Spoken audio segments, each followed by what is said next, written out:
All right, I'm here in my VermiHut, and I just fluffed up all the trays, but I wanted to show the feeding that I'm gonna do. So this is all the old food from last time. I didn't record it last time, but this you can see is an orange peel.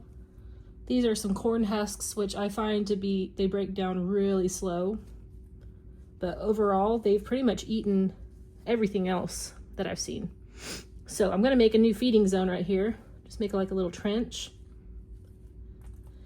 And I froze all my food and then thawed it out. This helps get rid of insect eggs. Maybe not perfectly, but it does a really good job for the most part. It also helps break down the cell food walls so the worms can eat it better once it thaws. So I have a full thing of corn right here. I'm gonna go ahead and give that to them. That might take a while for them to eat, but I think it'll be a nice slow food for them to always have something in there for a while. We got this peach. You can see I froze it and thawed it out, but seed and all. Just gonna put it right there. I got a piece of sweet potato that went bad, so I froze it and then just chopped it into a piece like that. Got a few watermelon rinds.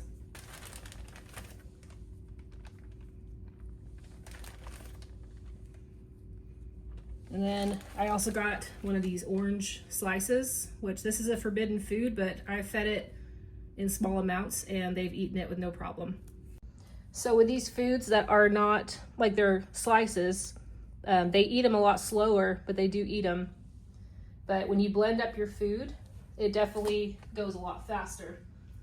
So I blend up some for my juveniles especially, but I'm gonna go ahead and add a scoop of this. Looks kind of gross, but it's like sweet potato, apples, bananas, a bunch of stuff. But this is gonna go real fast, while these other foods underneath are gonna go a lot slower. I'm also gonna add some crushed up pulverized eggshells for grit.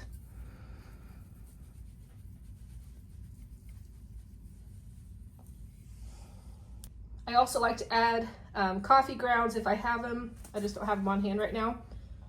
Sometimes I'll put in some worm chow, which is just like ground up oats and alfalfa. I make my own mix, but usually it's expired grains. So you do this, and I forgot to say before, the bedding it's at a pretty good moisture level, but it could use a little bit more moisture. So I'm assuming that this wet feeding, like the blended up stuff, is gonna help with the moisture. So I'm just gonna leave it alone.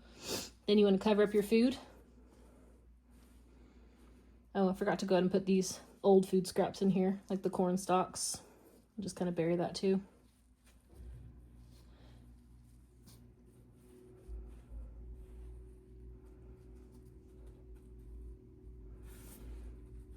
Sometimes I'll add some like shredded cardboard, just dry, so that helps absorb the extra moisture.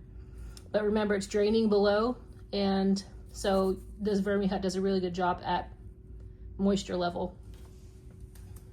And I'm gonna go ahead and add just a small layer of this. It's just completely dry, and this will help absorb if it gets too wet.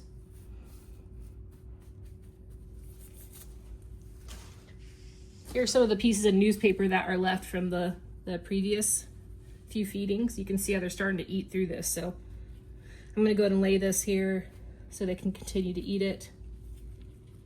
Look, there's a worm on there. They really like this newspaper. There's a worm right here, worm right there. So they've definitely eaten through this pretty well. So I'm gonna go ahead and put another dry piece on top, since that one's going pretty fast. And then I would say that was kind of a big feeding.